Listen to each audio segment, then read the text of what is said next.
na kombo ya tata mwana pe Molimo Centre bana ya papa Simoki Mbangu mbote mingi na bisika bino bozwami pe kimia ya nkolo na biso Yesu Kristo papa dia lungana kiangani oyo abotamaki na sanza oyo tozali toza kobele mapene ya Noël ezala o mabota mabino mokolo ya lelo ndenge tolakanaki tokosolola na tina ya papa dia lungana mais est tombé aussi bien que tobosana te ke mwana na ye ya liboso maman Kwakia di Suzanne ye pe abotamaki na mokolo mwa lelo le 11 mai 1947 ya mwana muta Kwakia di maman conseillère directe ya papa dia lungana ya papa Simoki Mbangu kiangani esika kuna yo zali na kamba Yerusalemi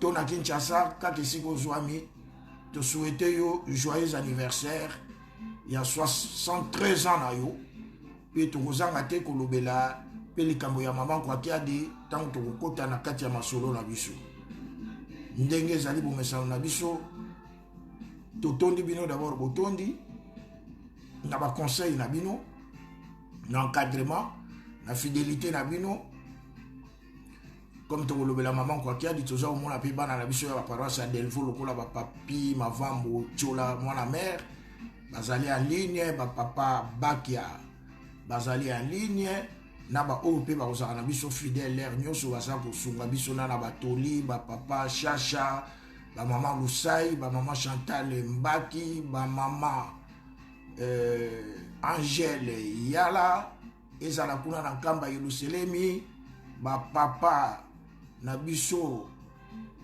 révérend Kalemba bango nyonso na bamuta José topesi bino mbote nde yango tobondela mukumba se mwani mwanda velela tufukamane muvutola matondo kwange tata nzambi nge wavanga nza ezulu yelekwa ya onzo yena munza zulu ikunda kyako ovu intoto inchikulu atambi byako mfumu nge wazala enlemvo nge wazala iwala kazi munazola wazolenza idino atwikila mwana kumfucho Kristo ndio na wasisa wete wa Zulu yekoma vananti menga mani machamuka imenga momo makituka lukulu munza ya mvimba munange mfumu Yesu Kristo mutubundi levuvu munange mona mpuluzo wetu nge watu samunavo vana bakala nzolo vontatu ovo musamuna nsangu za kitinu kya nzambi ngeye siwakala vanakati idia au makande zindinga tukutakane muntangu hii kamudia mudankakako memunawa mfundu za kitinu kyako nzambi yetu betu katena bafuanako ngeye utufuanisa utusimba kulunene lwako tukonka kunchama vemako kadi ngeye unzambi muna unzambi wako waguga dia gangama wakanikina dia sikila ngyantikulu yenchukulu tukuyekule vana mako imoko muna nkumba ngese ye mwana imwanda velela amen batatana ba mama ndenge tolobaki toza kobelema na Noël nde yango tokolobela mingi papa mfumu mbanza tokozela kaka te date ya botamaki mais tokolobela na tina ya bana na biso pe bayeba papa mfumu mbanza azalaki ndenge nini po ndenge tolobaki biso eza lokwa nyongo oyo ke tovivaki na bango tomonaki bango toyokaki mateya na bango to transmettre pe na bana na biso lelo na mokolo lelo tokotanga na psaume 118 psaume 118 kuna balobi boy louez l'Éternel car il est bon car sa miséricorde dure à toujours dans Zongeli louez l'Éternel car il est bon car sa miséricorde dure à toujours toleki na Exode lelo na Exode tokotanga kaka chapitre 12 kuna balobi honore ton père et ta mère afin que tu puisses vivre longtemps sur la terre que l'Éternel ton Dieu te donne. Ne mateya na biso ya lelo tozwi yango na mokanda ya Esaïe. Na mokanda ya Esaïe chapitre 23 tokotanga kaka na 9. Esaïe 23 9. c'est l'Éternel des armées qui a pris cette résolution pour blesser l'orgueil de tous ceux qui brillent, pour humilier tous les grands de la terre. Nakomba tata mwana pe mulu mosa. Batata na ba mama, mukana na biso totangi d'abord na psaume. Kuna balobi, louez l'Éternel, car sa miséricorde dira toujours. Lelo ezali le 11. Neti biso awa na France esika toza kolobela de confinement esalimi lelo. Ya mwana, il faut totonda nzambe, tokumisa nzambe, tozongisele matondo puisque vraiment tondimaki te ke tokobima. Mingi, papa, na mama, tout ça l'examen de conscience. Mingi, oto bandaki na bango, likambo ya ba confinement, tant tokobima, toko yoka susango na bango te. Bamusu bazana na ba morgue, bamusu basi bakundami. Ngai na yo. Oyo nzambe, tata nzambe kolo Christ na papa simoki ma basali sibiso, to bima na confinement na mukolo ya lelo, na yebiki na bamboka musu basi babimaki. Nini tokopesa na nzambe? Nini oyo tosalelaki nzambe oyo wana bakufi basalaki te? Mezali mawana ye. Yango ne photo loué ye, to célébrer ye, pe to tirer leçon. Ya oyo etamboli na biso ezaki ndenge nini? Puisque même sur le plan kaka ya boye spiritualité, mais est-ce que tokotambola kaka ndenge tozali kotambola liboso? Toye kotanga na mukanda na biso ya Exode. Kuna babi honore ton père et ta mère. Nzambe apesaki mibeko zomi na Moïse. Mais saka na mobeko moko ezaki na elaka. Kumisa tata pe mama na yo, pote mikolo na yo mizala, mingi na se ya tango. Si tout bino bana na biso, vous mes enfants qui me suivez, j'en connais beaucoup, vous m'appelez, vous me suivez. D'ailleurs, c'était la fête des mères. Est-ce que nous respectons nos parents? Parce qu'on dit, honore ton père et ta mère, afin que tu puisses vivre longtemps sur la terre. Mes enfants, la bénédiction s'arrache. Quand on dit ton père et ta mère, c'est pas seulement tes parents biologiques, mais tous les pères, toutes les mères que tu vois, tu leur dois du respect. Parce que tu peux avoir une bénédiction qui n'est pas venue de tes propres parents. Mais une maman que tu as aidée qui dit, ah, vraiment, moi non, nzambe nana bota, moi non, nzamba pamboula. Tu es béni. Honorons nos pères et nos mères. Nous avons des parents spirituels et nous avons aussi des parents biologiques. Donc, surtout nous, ici en Europe, nous avons l'habitude, voilà, quand nous grandissons, les parents font tout pour nous. Demain, vous aussi, nos enfants, vous allez devenir des parents. Vous allez voir comment un parent souffre pour son enfant. Mais, quand les parents, c'est comme l'inverse de l'équation. Hein. Au début, c'est les parents qui prennent son enfant en charge, qui l'élève, qui prend soin de lui. Mais à la fin, quand les parents deviennent aussi vieux, ça devient le contraire. C'est maintenant l'enfant qui doit prendre charge de ses parents. Mais nous avons l'habitude d'aller abandonner nos parents dans des maisons de retraite pour ne pas aller des hommes de vieillards et vous n'allez même pas leur rendre visite. Est-ce que hier tu as appelé maman pour lui souhaiter bonne fête des mères? Et même nous qui avons grandi, est-ce que hier tu as pensé à tes parents? Voilà les commandements que nous avons lus dans Exode 12, chapitre 20, verset 12. Maintenant, nous avons lu dans Isaïe, où Dieu dit, c'est moi l'Éternel, Dieu, qui a pris cette résolution pour diminuer la puissance de ceux qui se croient grands et pour rabaisser tout ce qui brille sur la terre, pour montrer que je suis le seul Dieu. Batata na mama ndenka na lobaki totala nanu confinement oyo. Donc nzambe alakisi ke na se ya tango totika babiloko toza kolanda wana. Parce que na ba grande puissance oyo bandimaki te ke bango ekoki kokomela bango, mais bandi epa na bango. Yango na tata na mama l'air tozobima na confinement oyo. Leçon nini ozwi? Toko continuer kana ba distraction. to continuer kana kuswana. C'est faut tout ça na pardon, c'est l'examen de conscience. Ozaka likambo na nani na mutu. Na mutu nini? Okoko silisa ngote. Bongo siko soki ba oyo ba kei wana sala ke ngana yo petoke. Donc okena likambo wana. Mais jamais apesi biso encore deuxième chance. Et puis deuxième chance en mutu zolo beske to bimina. Puisque oui, c'est vrai, confirmé ici. Mais Covid-19, coronavirus, pandémie ici l'ité. Même petit okobima wana na keba ma bonde li peto tikate parce que nous ne sommes pas encore sortis de l'auberge.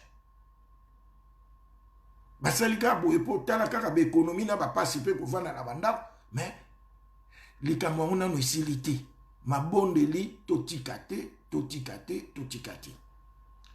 Tolobaki ke lelo tokolobela baptême ya papa Dialungana. Papa Simon Kimbangu tango aza kozwa train na ye le 3 décembre 1921 parce que papa Simon Kimbangu le basisi ko sambisa ye bazui ba décision kili na suka nango ya ko sala ke non faut qu'il est en prison à vie. Nde train wana il fallait longwa na Mbangangu le 3 décembre 1921. Tango machiniste wana azaki sénégalais a démarré très boyko kende. Basali ndenge nyonso rien comme un sénégalais c'est un noir. Ba belge bakanisa kaza complice alingi Simon Kimbangu akende na prison. Bango moko bayaki mundele bazui machine ba démarrer rien. Ba vérifier train ndenge nyonso ba monike eloko moko ezali ya kokufa ezali te. Nde ba eko soso tipo azaka mystique. To tuna yena Kimbangu lingini. Papa Simon Kimbangu alobaki oui train oyo kokende. Na boyi kokende te. Po eza yelaka ma vana kende. Faut boyela nga mwasi na ngai na bana na ngai. J'ai à leur parler avant que ce train démarre. Sinon vous ferez tout et l'autre côté. Comme ba yebaki nguya na ye, ba bengaki mama mwilu na bana. Ici aussi nous allons porter une précision. Tobo sanate que papa qui sur lequel akenda déjà en relégation. Ba yeli bana. C'est là où papa Simon Kimbangu ne na lubaka atikaki makamu nyonso pa ya mama mwilu mwana ya busala boy mwana ozongisa boy oyo boy yo boy atiki mapamboli na bango asali nyonso abi bon ici li siko bo démarrer train entre autres naba recommandation papa Simon Kimbangu atikaki na date wana ayebisi mama mwilu omoni bano ne bazaba misato kisolokele akuzwa baptême quelque part azwana ye puis c'est pas que ndotanga ba ko baptiser diangenda memema Dialungana non seulement que y a koki jamais ko bimankamba ça la 2 jours en dehors yankamba mais aussi a koki ko zwa baptême na lingomba mosusu te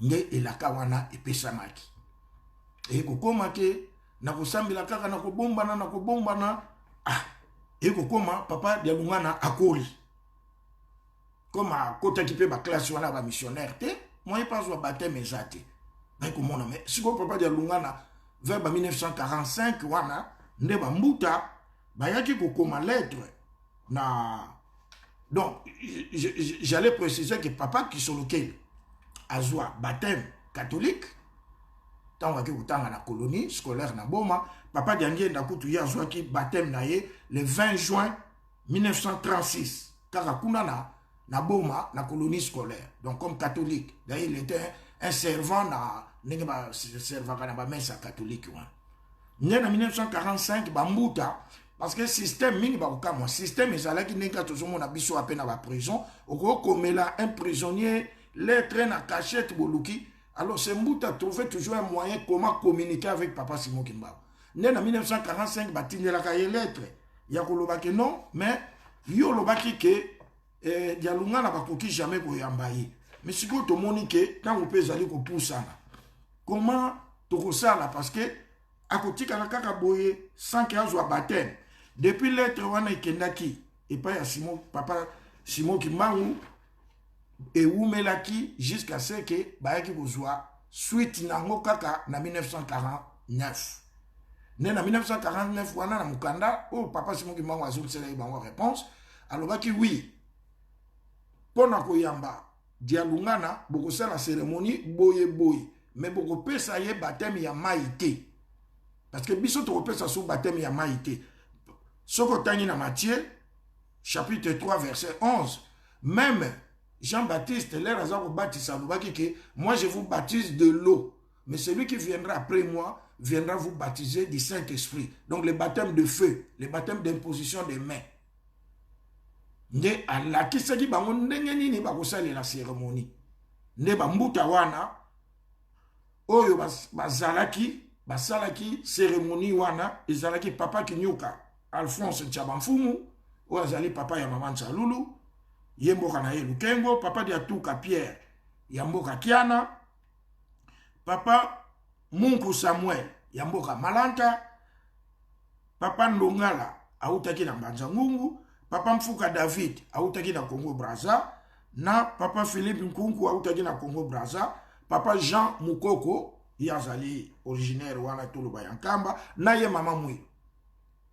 Ne basalaki mais cérémonie ya baptême ya papa Dialungana esalimaki le 7 décembre 1949. Alors, date ezali précise, mais lieu est posé à moi nan.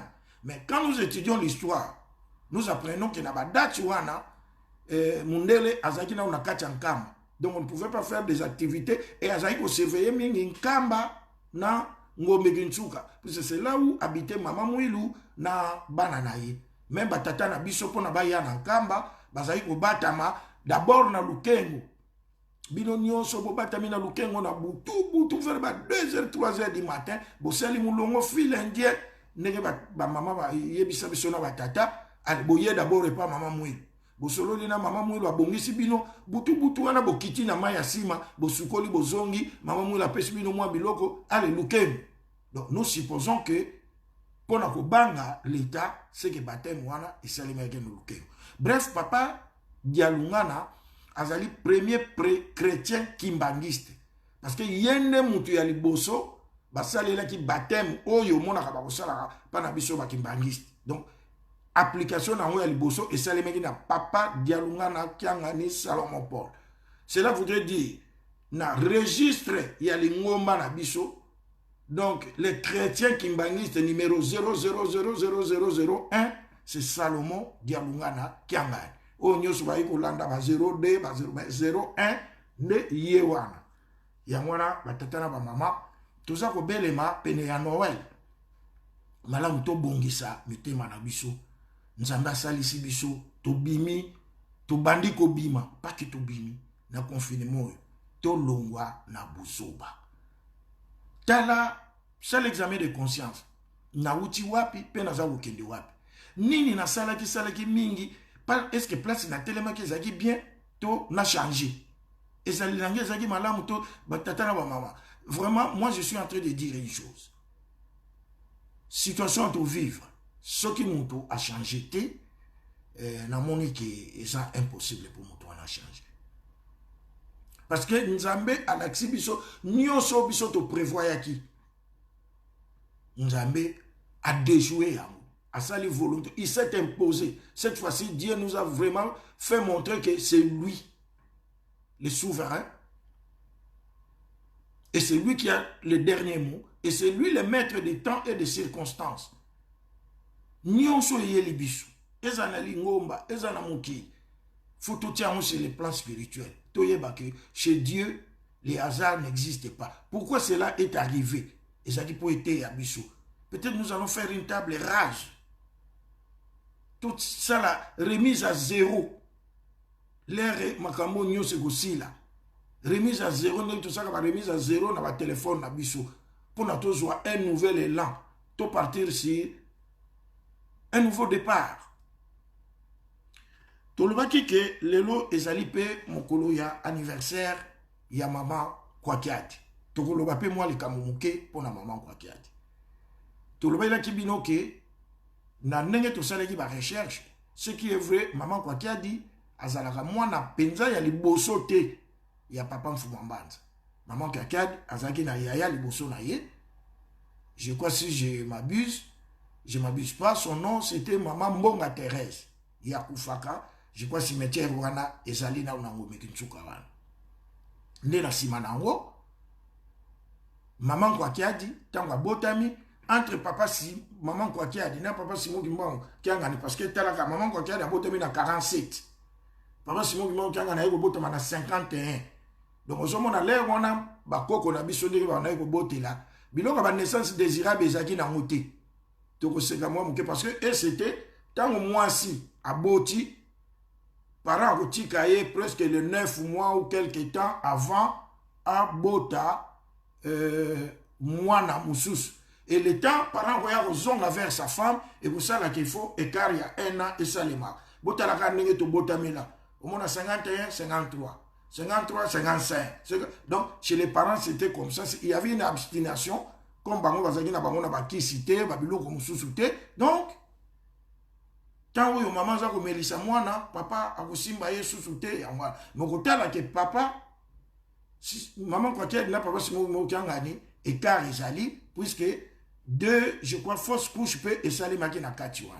Maman quoi qui a dit, il y a pesa ye combo, il y a leki, il y a maman mouilou qui a wanga. Otobaki ke maman mouilou et pas ya papa na ye papa mfuka na maman tuba babota maki ye na leki na ye quoi qui a dit Suzanne. Ne komona papa dialunga na bana na ye nyos. Apesa presque combo ya bandoi. En tout cas chez papa dialunga na tous les noms de ses enfants viennent de sa famille. Tous. Même papa Rigen, c'est papa Diangen. Donc, Bazana Bandoui, Banana Enios. Pour te lever la gueule, le Bandoui, quelque part, est blessé qui, moi, Batumsus. Alors, tu as mon copain, et ça vous concerne, na maman, quoi, qui a dit, na papa Dialungan. Tous là, on a un orgueil, mais il y a une leçon à tirer. En 1997, tu as une église dans le centre d'accueil. Et pourtant, maman quoi qui a dit, bana delvo, tu as landa, tu yebi wana maman la biso, donc tu soutenir na ndenge nyonso yeba simba ka biso ayokate. Ayokate. Biso maman quoi qui a d'abord yati na ndako. Donc ayoka kutu tengo bela ki atako bela. Maman moko boboto. Simplicité, nde yango pa itozoke. C'est mon papa, Dialunga na eu ça 11 mois dans le camp. Na Kinshasa plutôt. 11 mois, pour la première fois. Tu vas dans le centre d'accueil. Bon, on a un simple coordinateur sous-régional. D'ailleurs, madame Totanga, comme pour battre moi, bazala. Tu vas ensemble, na patron Nabiso, là on a papa Silou Matondo, yem tazala qui coordinateur national. Toyoki na micro kuna papa Bobé Beleli. Puis ce papa, azaki na chenouda. Là on a tout yebi, na lobaki que papa yaki pour la santé, azaki même pour tout pas koko ta kilt. Se faisait toujours représenter et tout. Na micro ba beleli, papa Sylvain Bote Mundila, comme toi Bote Mundila, c'est la famille. Papa Sylvain Bote Mundila, oya coordinateur, les kana chenouda, papa zana besoin na yo. Oh, tout à l'année pas ba beleli on ba misa. Mon konzila ngapo fona banga na mi chef siku. Mon konzila lobi kende. Nakei, na komi na porte, na kuti, papa de 13, malunda mene, paix à son âme, mouta de 13, yenda zaïko zilanga. A ce qui s'est ngutabi baka mene ou, papa mutazako lukayo. Ba meningati kuna na chambre papa, na kuti papa, ye na mwana na ye maman kwa kiad, na mwana na ya mwasi, ce qui est vrai na ye baki mwana wana ya mwasi, penja malamote. Parce que ba na maman kwa kiadi, baza na une certaine simplicité, ba s'affiche à penjati. Ba maman Nelly, ba maman Paulin, maman yepe banane nyoso, donc moko Nelly Kwakiad, yami Bale, Pauline Nsalulu, yami Satou, Mvete Bibi. Azana 3 filles, maman Kwakiad. Bon, nakomi, napesi papa mbote. Papa bikolo le nabi, donc oza mala moi. Papa tuninga, ye oyebi alaksinga maman Kwakiad. Ngana maman Kwakiad, tout l'année na koseka donc to seki biso balé quoi pour dire à papa oh c'est quelque chose vraiment donc comme si maman quoi qu'elle voulait dire ngana bossa na mbote mdila moi si ah ngapi ngana bossa na maman quoi qu'elle nde papa lobi na ngabi to landa simplicité ici la leçon morale que nous voulons tirer ici au tolobela kike musali ya nzambe azaka na une certaine simplicité papa dialungana ye mukonzi ya bekol c'est le patron numéro 1.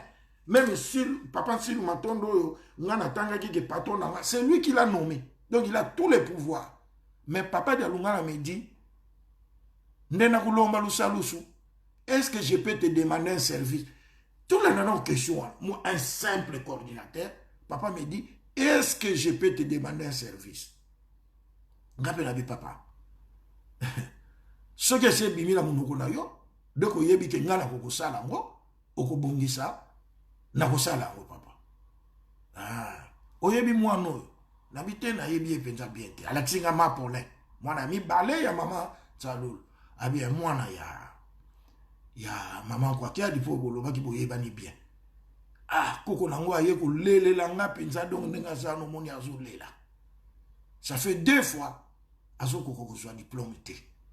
Si on a vendu na kanisi na bia ba yebisanga ke elombe moko kesa di mosi yani ka fetile ndadi amudi. Donc ezane elombe moko yeka ka mutako kisali kambo akokali kambo.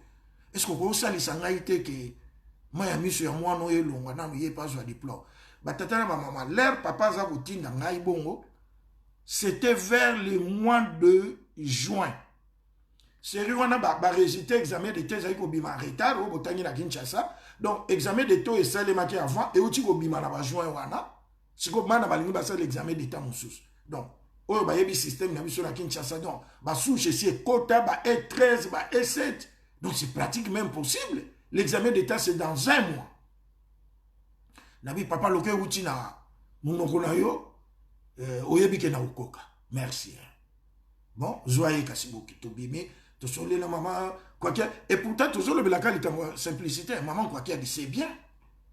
Tu vas dans l'année na delvo. Na koufela, na bela, maman, quoi qu'il y a d'aboya nanda. Tina zolo babuba na delvo bazolan. Donc, à toi, vos yeux bébé, maman, quoi qu'il y a d'ailleurs. Bon, na évité si quoi. Mais, à quoi il peut go bengi sangai. Papa, mbote mti là, ordre. À quel moi, na ke volele pas kokonaï. Nabi bon lobby aya na biro lobby na ungu tukana tongo na mona land cruiser ya papa ya lero ambuta pipo aye na ye mwana toke na biro na zui préfet bi mais chef c'est impossible bilo nabi yo olingo longo kota kaka na mutuka tokende yo préfet Nkunda Norba azo yo kangapo mapola asaki section commerciale. Si vous avez une école, vous allez diriger commercial, et avez na Kimbantseki. École, tu peux ça comme maman Mikala, ITC Mandombe. Ba kombo wana biso ba to pesa ki pona ku revetoza na bandangi Pierre ba maman Mikala ba mayanga tout ba kombo wana to immortaliser. Tant to zaki na enseignement. Tant to kei na yeti na inspection. To comme na inspection, c'était pas dit facile hein.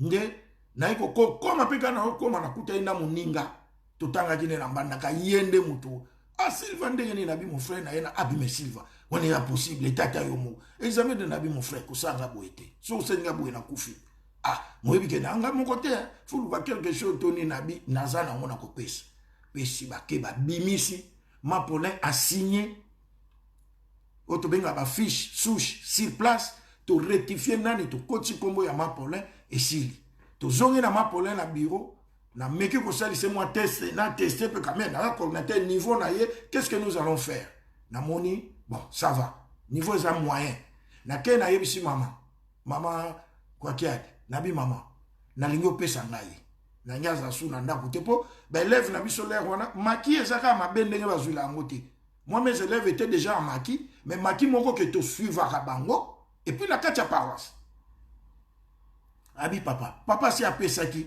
papa mutumtsenga na kolobani wana makamuno na papa ndengo yo moni nyonso fo sala pona okokisa o papa tinda ki sala na yo na bi bon mama Mapolin phrase na boye lobi na zo joye na zo kende ko internet lobi na ye mutu ke pesa mikara ya papa pipo na kena Mapolin na Kimbantseki na komi na Kimbantseki lero wana papa pasteur mpa muzanzila mutayaki pasteur na papa pasteur bana o nyonso na tia balala na salle de classe mais on a ye koko ya papa mutapesi ngai pamba mutu mutulu ezali kam ya ko la na salle de classe na bi me ye pas ko yoza ye mokiti non seulement il va se sentir ennuyé mais il faut na joie quelques bons éléments ngana yebi po ba encadrer abi ça va apesi chambre na Kimbantseki bona ndako moko ya bien batonga wana le wana ba obenga onda kwa papa installé wana au moins 3 filles na yebi bango encore moko d'ailleurs azali à Paris et kazo wazolwa installé bango.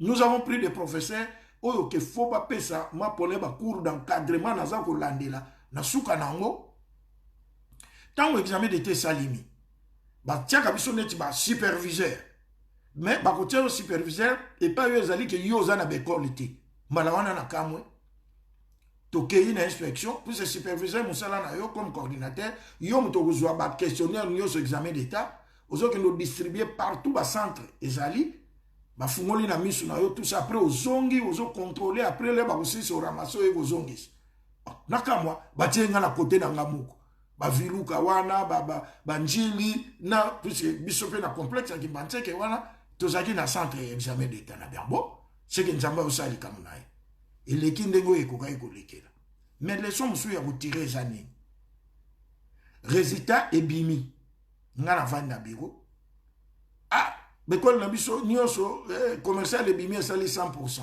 Donc bana nyonso bazwi na bon bosombela nga journal na poko na koleka na kendo yebisa papa ke mission accomplie o na mikengela kite tipe papa ya ngone yesu mutapipo ngabe mutapipo yo pe mikolo abia nga mikolo donc na yo papa tini nga na boswayo nzoka mapolele razwi diplôme talaka mwana wana za koko na ye biso kolo yesu me koko na ye azwi poudre akei pa koko na ye ageno pakole poudre ndenge to yebi bana kichazo boy baki dio papa mbaki di lino kumbaki la tata mbote munjia boko no swaye nena aki oya bazwinga na komi na ke kuta déjà mapolele ese pakola ki poudre na ye atiepe papa moi poudre na ye maman kwa tiadi pa vane papa si minga bon bien en tout cas je m'étais pas trompé kabangu ni ko kesa ki beni wena mais bon atini soki tata wa yawa tolanda likambo atini soki tata wa bola kangela nga meme mwaza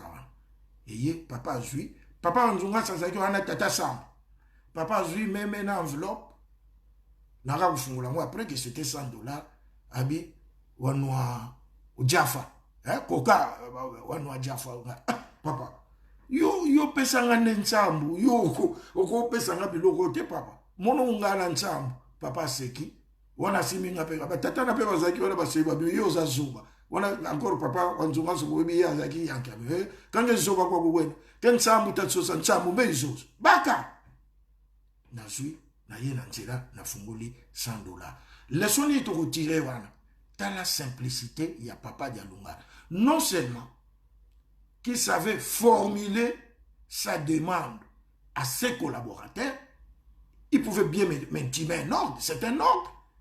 Oui, Bimina Mounoukouni, c'est un ordre. Mais il me dit, je peux te demander service. Et après, il ne sait pas seulement sanctionner, mais il sait aussi dire merci. Abi moi, non, c'est le cas. Ngana boy habité joie.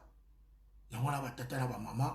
Lelo ezali anniversaire ya maman quoi. Tu as dit, je crois que bandeko na biso bana Delvaux d'ailleurs papa Charles Condé na bangi la kayote na yebi que kuna maman quoi tu as dit lelo boko sepelisa ye yazali conseiller direct ya papa Mokonzi ya Boule to komi ko kene na fin ya émission na biso to zo ki pe sango ya mawa ya papa Mbutangoma Eliezer wana vraiment azali mwana ya papa Dragon Voama o yazala ki pe relégué na mama Sala ye Mbutangoma Voama atikaki biso depuis avant-hier a kendaki bandundu esika mwana azalaka nde crise esalaki ekuna mwana pasalaki nyonso bazwaki ambulance po bazongisa Mbutangoma mbangu na Kinshasa donc etikalaki 1 heure du temps po bakoma na Kinshasa donc à 4 heures du matin na ambulance Mbutangoma arandaki lame Mbutangoma a servi l'église. Il était d'abord membre du cabinet et chef spirituel. Et Mbutangoma, moi je l'avais approché d'ailleurs chaque fois que je pars à Kinshasa. Mbutangoma, na hôtel na bandal na pas ya grand frère na pas hôtel kokufa école ezali école na biso paroisse na biso kimbani so bandal ndako moko ezali wana pas ya na ya vandaka.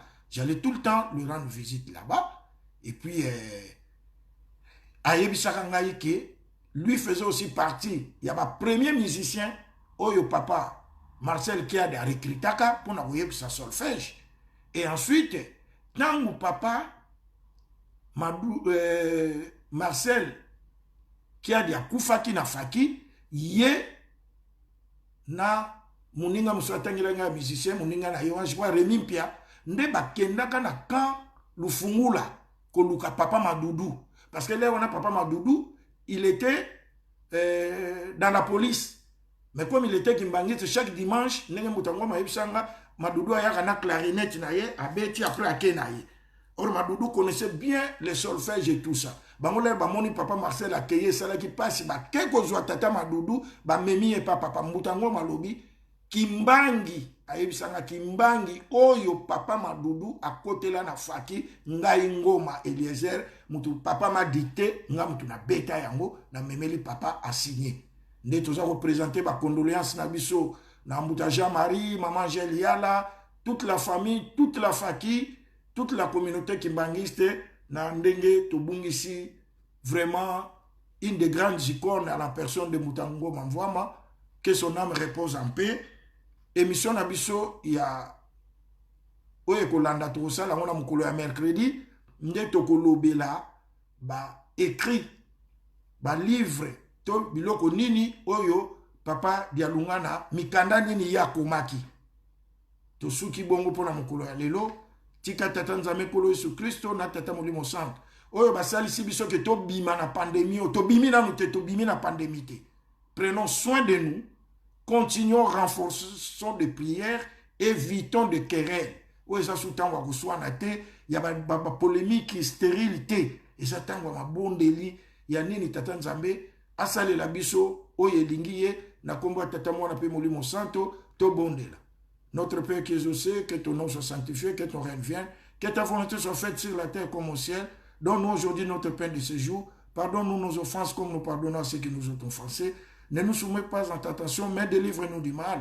Car c'est à toi qu'appartient dans tous les siècles les règnes, la puissance et la gloire des siècles au siècle. Au nom du Père, du Fils et du Saint-Esprit. Amen. Botikara malamwe.